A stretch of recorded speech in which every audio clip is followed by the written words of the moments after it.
The Bhagavad Gita, often referred to simply as the Gita, is a revered and essential scripture in Hinduism. It consists of 700 verses and is a section of the much larger Mahabharata, which is an epic that narrates the story of a great battle between two branches of the Kuru dynasty, the Pandavas and the Kauravas. The Gita appears in the Bhishma Parva, book of Bhishma, of the Mahabharata and is framed as a dialogue between Prince Arjuna and his charioteer, Lord Krishna, who is an incarnation of Vishnu, the supreme god in Hinduism.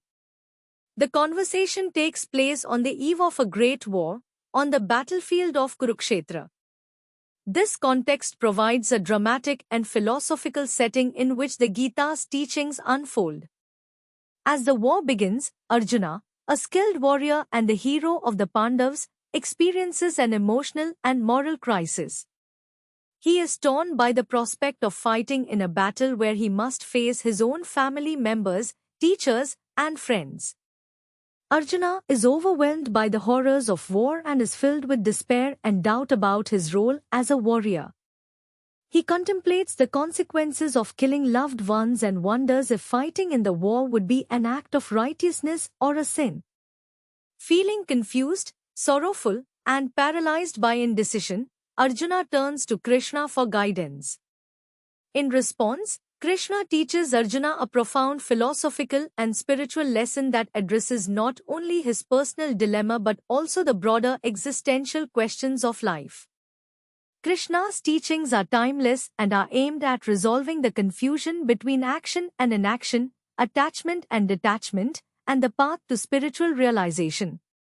The Gita thus becomes a dialogue not just between Arjuna and Krishna but between the human soul and divine wisdom, offering guidance that transcends the immediate context of the battlefield. One of the central themes of the Bhagavad Gita is the concept of dharma, righteous duty. Krishna explains to Arjuna that he is a warrior by birth and that it is his duty, dharma, to fight in the war, regardless of his personal attachment to those involved in the battle. However, Krishna clarifies that dharma is not just about performing one's duties, but about doing so with the right mindset, without attachment to personal gain or loss. Krishna encourages Arjuna to perform his duty as a warrior with selflessness, dedicating the actions to the Supreme without being concerned with the fruits of his labor.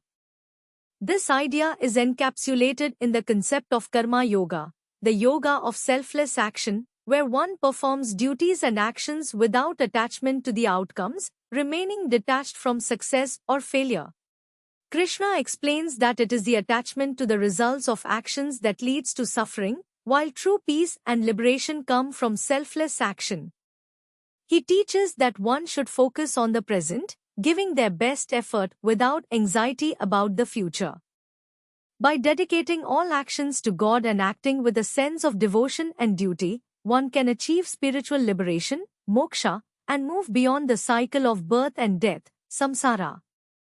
This path of action is an essential part of the Gita's teachings, and it emphasizes the importance of performing duties in the world while maintaining spiritual awareness and detachment. Another key teaching of the Bhagavad Gita is the nature of the self, Atman, and its relationship to the Supreme Being, Brahman. Krishna reveals to Arjuna that the true self is eternal and indestructible. The body is temporary, and it perishes, but the soul, Atman, is immortal. Krishna teaches that the soul transcends the physical existence and is never born or destroyed, it simply moves from one body to another in a cycle of birth, death, and rebirth. This revelation is intended to reassure Arjuna that killing the body does not destroy the eternal soul, and that one should not be afraid of physical death, as the soul is beyond death. Krishna further explains the concept of Jnana Yoga, the path of knowledge, which involves understanding the true nature of the self and the universe. This knowledge leads to the realization that everything in the material world is impermanent, and that the only true reality is the divine, which is eternal and beyond all illusions. Through wisdom, one can detach from worldly desires and attain a higher understanding of existence. Krishna urges Arjuna to recognize his divine nature, accept his role in the larger cosmic plan, and transcend his attachment to the temporary world. Another crucial aspect of the Gita's teachings is Bhakti Yoga, the path of devotion. Krishna emphasizes the importance of surrendering to God and cultivating a deep and loving relationship with the divine. He teaches that through devotion, one can achieve unity with God, and in this devotion, all actions and decisions are guided by divine wisdom. Krishna assures Arjuna that by surrendering to him and practicing devotion, all obstacles in the spiritual journey can be overcome, and the soul can ultimately attain liberation. Bhakti Yoga stresses the idea that love and devotion to God are the highest forms of spiritual practice, transcending ritualistic worship and intellectual knowledge. In addition to these paths, Karma Yoga, Jnana Yoga, and Bhakti Yoga, Krishna reveals his divine nature to Arjuna in the Vishwarupa Darshana, the vision of the universal form. In this awe-inspiring moment, Krishna shows Arjuna his true, cosmic form, which encompasses the entire universe, representing creation, preservation, and destruction. Arjuna sees Krishna as the source of all beings, with all deities and cosmic forces flowing from him. This vision affirms that Krishna is not just a human charioteer but the supreme divine, the source of all existence. The revelation of Krishna's universal form highlights the interconnectedness of all life and the divine presence that governs the universe. Krishna's teachings culminate in a profound statement of the spiritual path: surrender to the divine, perform duties with a pure heart, and dedicate all actions to God. The Gita teaches that through selfless service, devotion, and knowledge, individuals can transcend the limitations of the material world, find inner peace, and attain moksha, or liberation from the cycle of rebirth. Ultimately, after hearing Krishna's teachings, Arjuna gains clarity and resolve.